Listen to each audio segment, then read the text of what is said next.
అబద్దాలు ఆడటంలో ముఖ్యమంత్రి రేవంత్ రెడ్డి మించిన వారు లేరని బీఆర్ఎస్ నేత మాజీ మంత్రి హరీష్ రావు విమర్శించారు. హెచ్ఎండబ్ల్యూఎస్ కార్మిక సంఘం ఎన్నికల్లో బీఆర్ఎస్ అనుబంధ సంఘం తరఫున పోటీ చేస్తున్న రాంబాబు ప్యానెల బాణం గుర్తు అభ్యర్థులను గెలిపించాలని పిలుపునిచ్చారు. ఖైరతాబాద్లోని వాటర్ వర్క్స్ ప్రధాన కార్యాలయం గేట్ మీటింగ్లో పాల్గొన్న ఆయన కార్మికుల సమస్యలపై మాట్లాడారు.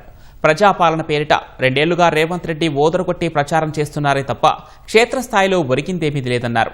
పీఆర్సీ పెండింగ్ డీఏలు ఎప్పుడిస్తారో చెప్పలేని దుస్థితిలో ప్రభుత్వం ఉందని హరీష్ రావు విమర్శించారు.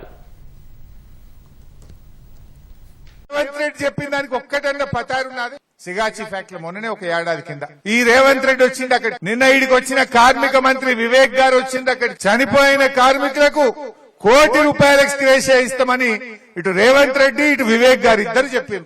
ఏడాది అయింది, రాష్ట్ర ప్రభుత్వం ₹1 కూడా ఇవాళ వరకు ఇవ్వలేదు. ముఖ్యమంత్రి ఇంకేమన్నా ముఖ్యమంత్రి మాటకెవరు ఇజ్జత్ ఉండాలన్నా వద్దా? దేవుని మీద ఒట్టు పెట్టి ఊరూరా 15 ఆగస్టు కల్లా రుణమాఫీ చేస్తా అన్నాడు. దేవుని మీద ఒట్టు పెట్టిండు, రుణమాఫీ ఎగబెట్టిండు. ఇప్పటికొచ్చిండు 45 రోజుల్లో రైతులందరికీ రైతు బంధు అకౌంట్లు వేస్తా అని చెప్పిండు. మా దగ్గర 65 రోజులైంది ఇదివరకు రైతు బంధు పైసలు బల్లి. అంటే రేవంత్ రెడ్డి చెప్పింది ఏది చెయ్యడు. ఆయనకేదో శాపం ఉన్నట్టు అబద్దాలు తప్ప నిజాలు మాట్లాడాడు. చెప్పింది చెయ్యడు, మీద నిలబడాడు. ఇది రేవంత్ రెడ్డి.